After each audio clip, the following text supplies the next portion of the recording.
আজকে থিটাফর্নিক্সে আমরা coordination chemistry একটি কোশ্চেন নিয়ে চলে এসেছি। দেখো কোশ্চেন কি রয়েছে।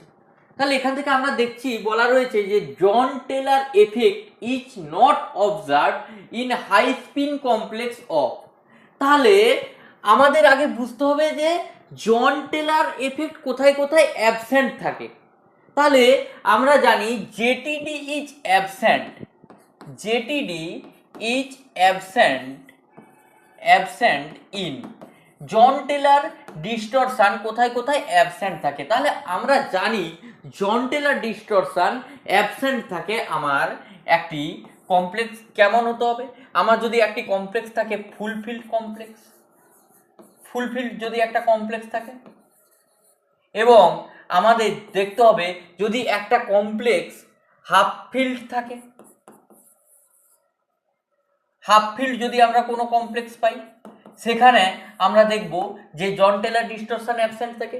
এবং আমরা এখান থেকে দেখতে পাই যে যদি একটা কমপ্লেক্স ফুলফিল্ড এবং হাফ ফিল্ড দুটোই একসঙ্গে থাকে, ফুলফিল্ড প্লাস হাফ ফিল্ড, তাহলে সেখানে জেটিডি অ্যাবসেন্ট থাকে। তাহলে এইখান থেকে আমাদের অপশন থেকে দেখতে হবে যে কোথায় কোনটা ফুলফিল্ড হাফ ফিল্ড রয়েছে, তাহলে সেখান থেকে আমরা বুঝতে পারবো কোথায় জেটিডি অ্যাবসেন্ট।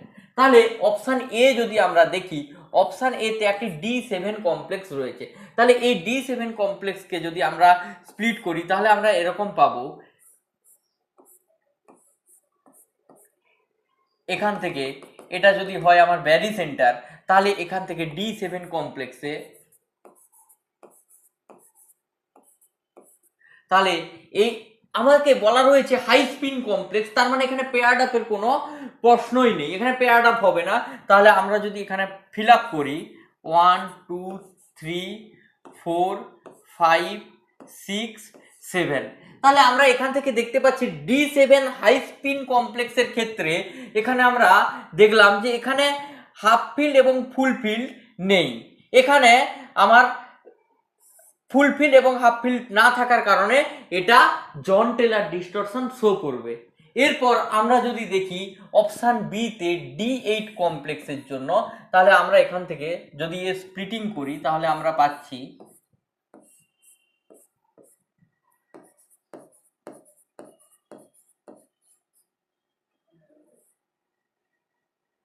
1 2 3 4 5, এখানে আমাদের 5টি ইলেকট্রন রয়েছে।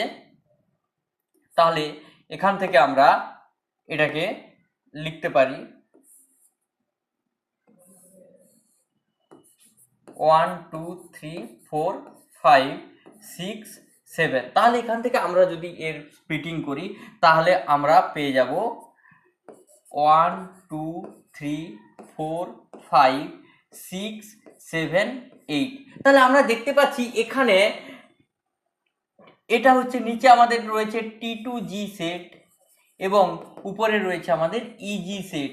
আমরা দেখতে পাচ্ছি EG সেট রয়েছে হাফ ফিল্ড এবং T2G সেট আমাদের যেটা রয়েছে সেটা রয়েছে ফুল ফিল্ড। তাহলে যেহেতু এটা একটা হাফ ফিল্ড এবং ফুল ফিল্ড রয়েছে, তাহলে আমরা এখানে লিখেই দিয়েছি ফুল ফিল্ড প্লাস হাফ ফিল্ড যদি আমরা কনফিগারেশন দেখি তাহলে আমরা বলবো সেখানে জেটিডি অ্যাবসেন্ট আছে। তাহলে আমরা এখান থেকে বুঝতে পারছি অপশন বি তে জন টেলর ডিস্টরশন অ্যাবসেন্ট রয়েছে।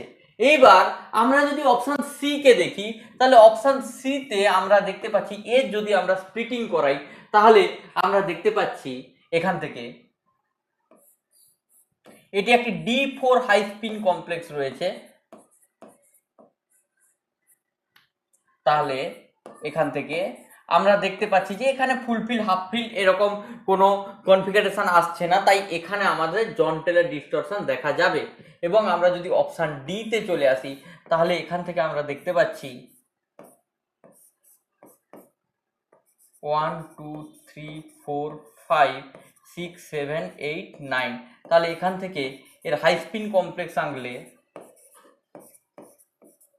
আমরা এখান থেকে দেখতে পাচ্ছি যে আনসিমেট্রিক্যাল হয়েছে, অর্থাৎ এখানে ফুলফিল এবং হাফ ফিল কম্বিনেশন নেই বা দুটোই একসঙ্গে ফুলফিল বা হাফ ফিল নেই, এরকম সিচুয়েশন আসছে না।